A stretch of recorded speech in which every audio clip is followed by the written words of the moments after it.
Hello viewers and welcome to our pre-release Let's Play for Dominions for Thrones of Ascension. I'm your host Pew Pew Choo Choo and I will be guiding you guys through this fantasy turn-based strategy game. The general premise behind the Dominions series of games is that you essentially play as a pretender god, and your sole goal inside the game is to become a full god.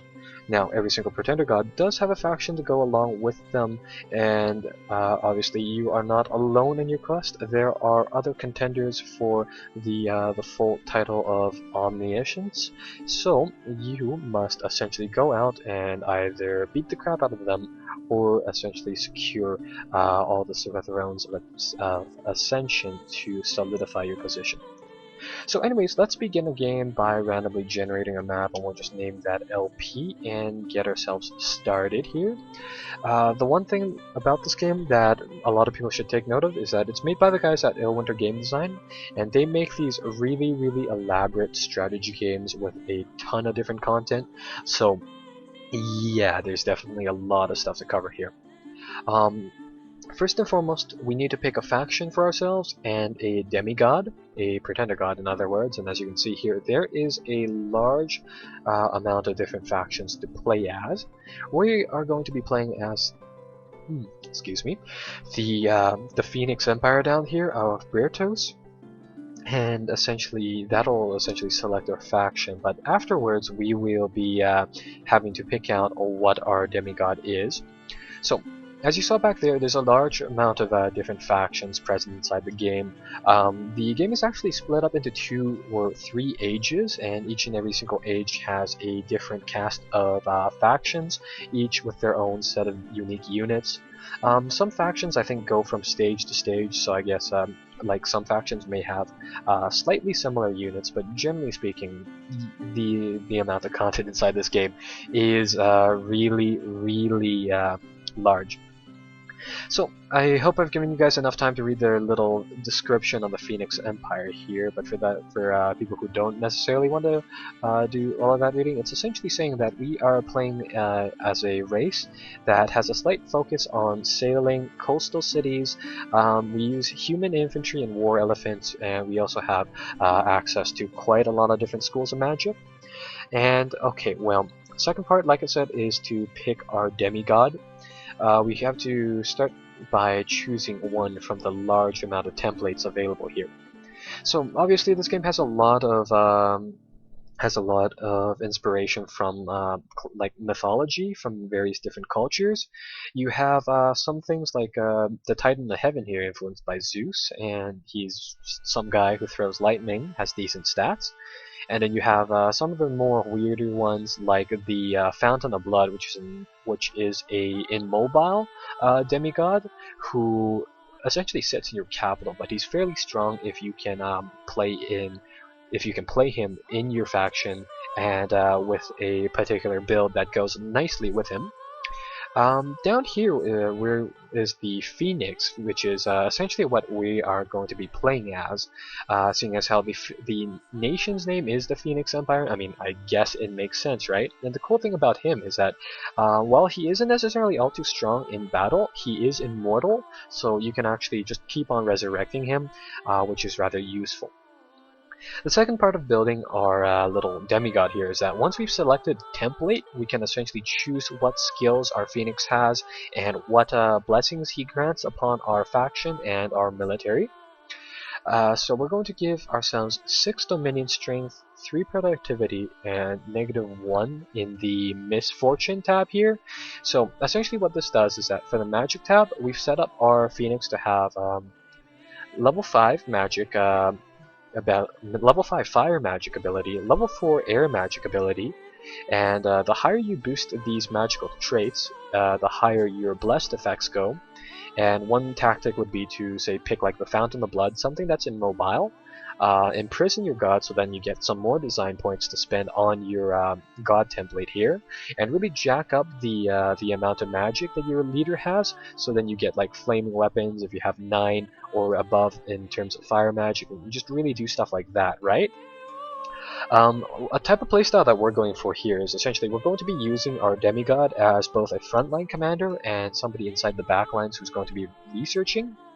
I've set up our god here so he has middle range magic in both fire and air magic. We'll be able to increase these stats later on, so it's not really that big of a problem. But right now, what we should be focusing on is setting up our dominion. So first and foremost, your dominion represents, or rather this candle notifier represents how strong your dominion is, and we've set that at 6, so that's pretty much average. We set our productivity trait at 3, so wherever we have a lot of dominion, we're going to be generating a lot more income and a lot more resources.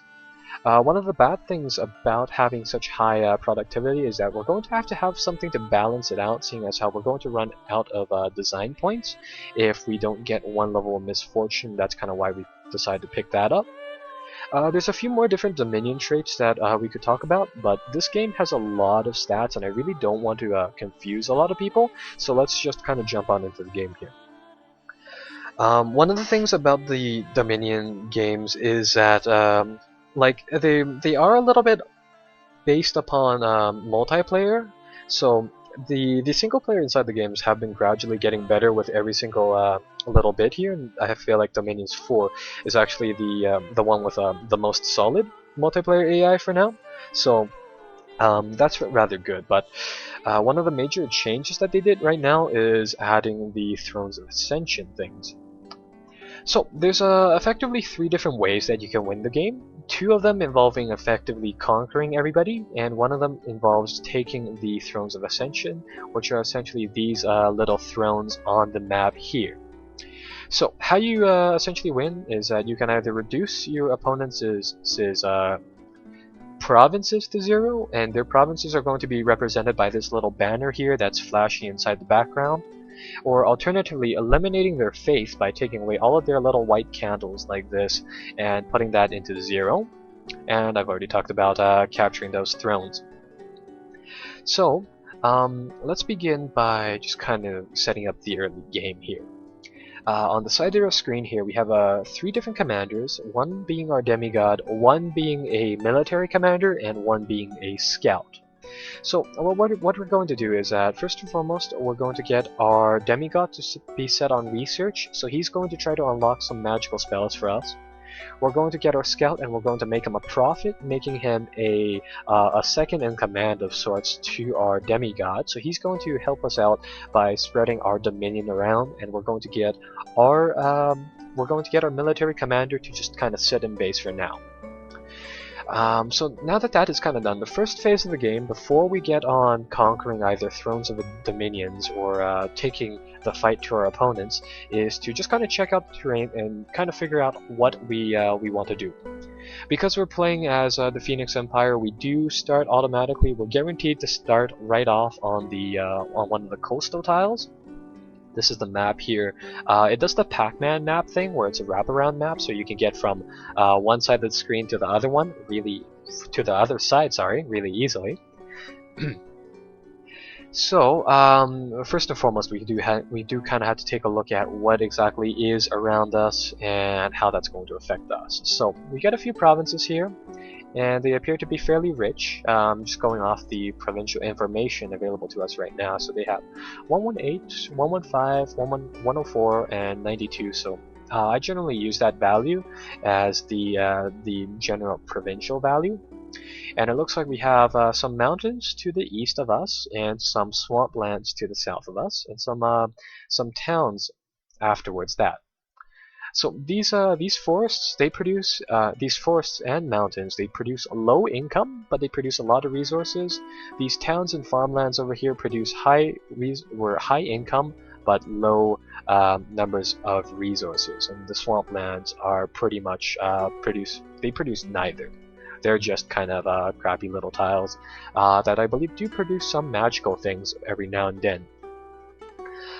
These independent settlements here, or these independent provinces, they are patrolled by enemy troops off the bat, so they're patrolled by their own little militiamen, and well, we need to deal with them. So what we're going to do here is that we're going to recruit some troops.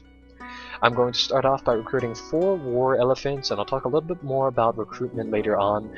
But essentially what we have to know from this screen is that we're actually 3 war elephants because we do need to buy a sage over here as well. What we need to know here is that essentially recruitment is broken down into 2 types of units. You have your commanders, which are essentially these little card things, and you have units which are essentially delegated to a commander over here. So how essentially this works is that without a commander, our troops can't actually move around the battlefield. They must have somebody in command, so you do need to have a few commanders, and all of the commanders and all of the units will be different for each and every faction, with some exceptions, such as scouting units, which will be the same for, generally speaking, most factions. Seeing as how there's a large amount of units to talk about, I'm only going to just kind of look at them on a need-to-know basis. For now, we're going to be recruiting a lot of these sages, which are going to be our primary researchers. We're going to be building about 6 of them so that we can hopefully delegate the research to them, getting our phoenix off of the lab and into the battlefield. And we're going to be recruiting a few war elephants simply because they are really rather powerful against independent troops. So that's the first turn. After the first turn is over, we can start moving on to the campaign map. And, well, some of the things that you may have noticed is that our influence has increased to 2 candles inside our home province, and our dominion is spreading throughout the lands, which is good. We built a secondary, well, we've built a sage now, so we're going to get the sage to do some research, and we are starting to build some war elephants. So that is also good because we are going to get these war elephants, and we're going to assign them to one of our commanders. And how the battle system works inside this game is that we don't actually issue commands onto the battlefield. Instead, we sit back and essentially issue orders at the beginning of the battle. For example, we're going to order the war elephants to attack the closest unit. We're going to order the spearman line to attack any units, and we're going to get the archers to fire and keep distance, and essentially get our commander to stay behind the troops. So that's all essentially we can do. We can also issue magical orders, but right now we don't really have any mages, so we can't really do that for now. Now that that is kind of done, we're just going to get our commander, and we're going to issue him a move order into this tile. It appears to be this tile over here. Iron Range appears to be protected by 20 units. Bear in mind that these things are a little bit of an estimate, so we don't have full intel there. Iron Range is said to be protected by 20 enemy units, commonly composed of archers and militia, so we should be able to just kind of get in there and really rip them apart with our war elephants, and that's kind of what we plan on. Down in the south here, there's a ton of units there, so we're just going to let them do that.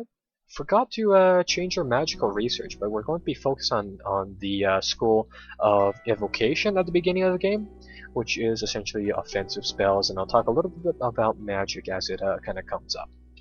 So there's going to be a battle here, and our war elephants are presumably going to crush everybody there.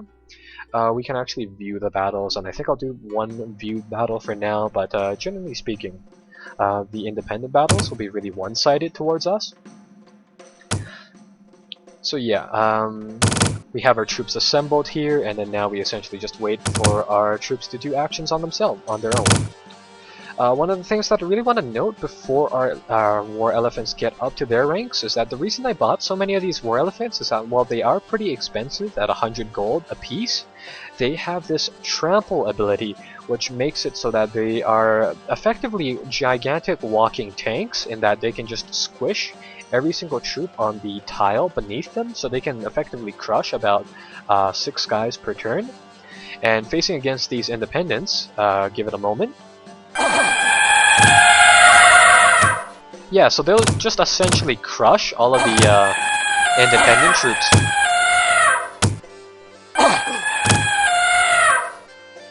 So, I mean, if you get enough of them, you can just really steamroll your way through places, simply because they just literally crush everything beneath their treads, really, making them really rather effective like that. What I'm going to do here is switch up our production by a little bit. I'm going to build another commander, another captain this turn to lead a secondary force, and that should just essentially handle it for this turn.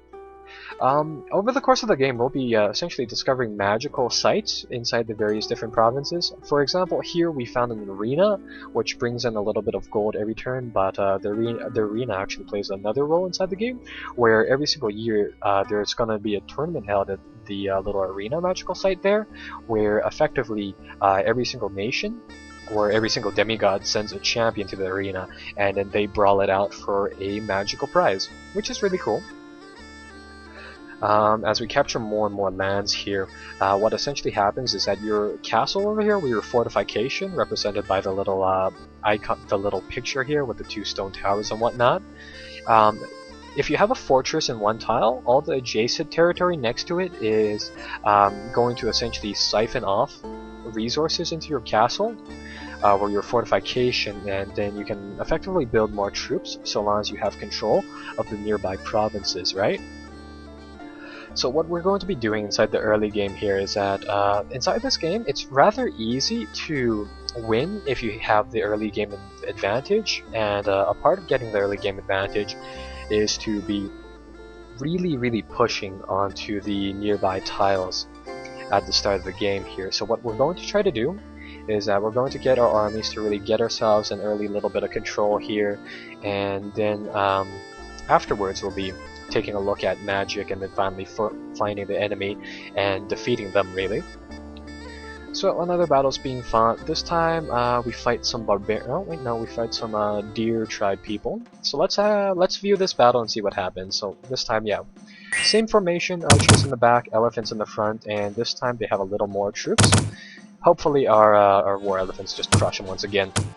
The sound effects inside this game are a little loud.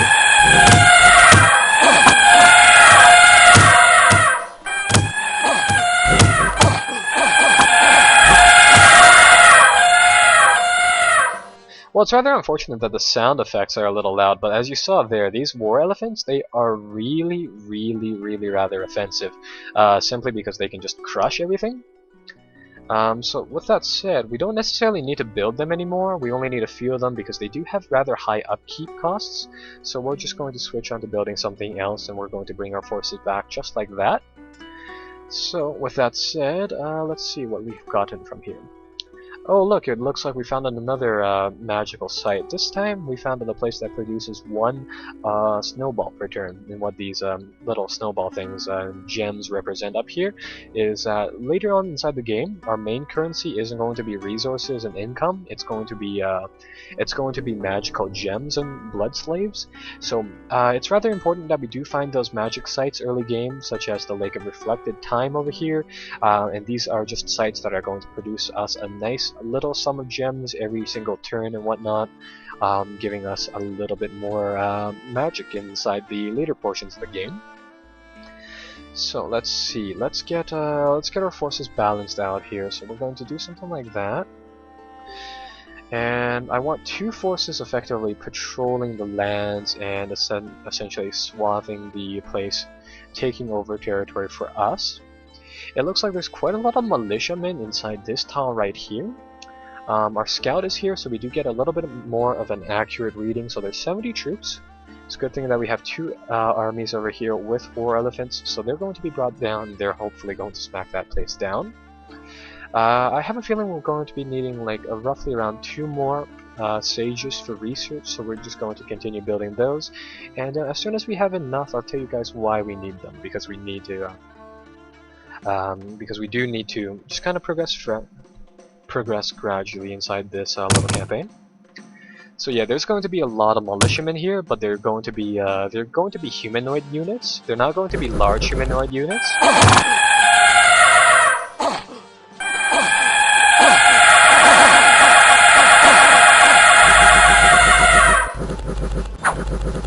Yeah, those elephants are loud, but they are effective. So as you saw there, I mean, oh crap, didn't mean to view that again. But as you saw there, I mean, we did win that battle in like 2 turns, simply because the elephants just literally destroyed an army. Yeah, they are pretty effective against small units like that. So that is why we want to have the elephants march along with us, simply because they are really rather deadly. Okay, so now we've got now we have a little bit of a breathing space. I mean, we've conquered quite a lot of territory, and I am thinking about building another fortress.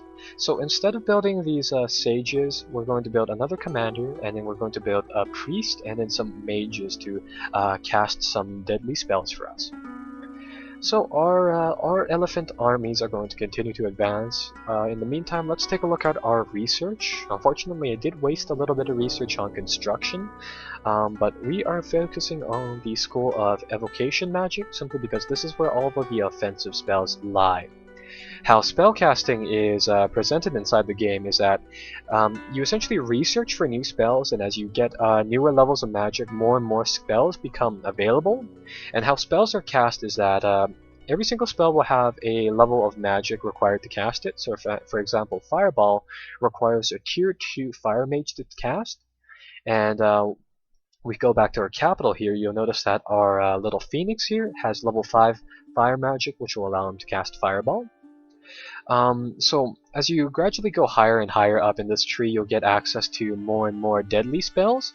You may have noticed that some of the ones really here, like Second Sun over here, requires a huge amount of fire magic, but that's alright, simply because, generally speaking, you can bootstrap your way up the magic tree, as in, if you already have, say, level 3 inside one particular element, you should be able to make a magical item out of magical gems to boost you up to another level, and then you can also do a few other things like that to really up the ante on your magical skills. Let's see what we have here. So our prophet is in the meantime spreading our magical dominion, so as you can probably tell, a lot more candles are going up inside our provinces and nearby provinces, I should say. And it looks like there's another player around here, because I see some black candles, meaning that there is another player spreading their dominion somewhere around here. Okay, well, that's fine and good. We have one military commander and yet another guy available, and we're just going to give him command of all of these troops, and he's going to bring our troops down over here. What else did we want to do? Alright, we were planning to build some mages and planning to do some other magical forgery and whatnot. I think I was talking about bootstrapping our way up the magical tree, but yeah, we can do a few things to increase our magical talents, and I'll talk a little bit more about that. But for now, more conquest. Let's smash through the enemy places over here. Constantine the Centurion has claimed the Silver Throne in the name of Mr. Rome. So it looks like somebody has taken one of the thrones of Ascension. You do need 5 thrones, or 4 of them, or rather 3 of them and 1 throne, the Throne of Death, to win. So it looks like one person has already claimed one, and these are just effectively victory points. These thrones actually also give us a particular benefit when we claim them, so once again, it really does help you with that snowballing effect. Let's just continue moving our troops over here. So it looks like there's some unique independent factions over here with Amazons and Pegasus Riders. What I plan on doing here is that I want my army to smash over here in the coastal regions, and I effectively want to found a coastal fortress. We're still building troops inside our rear. I think I'll actually start building some more archers this time, so we're going to build a nice little cast of units for ourselves, and we're just going to continue moving forward. Can we handle 60 militiamen is what I'm wondering right now, because if we can use our elephants to really smash the enemies' troops, we should be able to take these towns as well. I think I'll wait. I don't want to risk it just yet, and I will hopefully get our front lines over there reinforced in a little bit. And it looks like a random event has happened inside Iron Range, and it looks like heavy snowfalls have blocked important trade routes, which have lowered our income by a little bit, but that's fine. Going to build a few more sages for now, and we have recruited our first ever wizard, which is nice. So let's get these 2 armies moving and smashing into the farmland area over here, which are the real high earners. I'll get my our prophet to stay inside this area for a little bit, so then he'll hopefully convert the influence into our favor. And I'll get Antiphonos over here to effectively reinforce our armies, but also he'll start building a fortress, just like the one that we have inside our capital here, another place to effectively recruit units and to do some other stuff.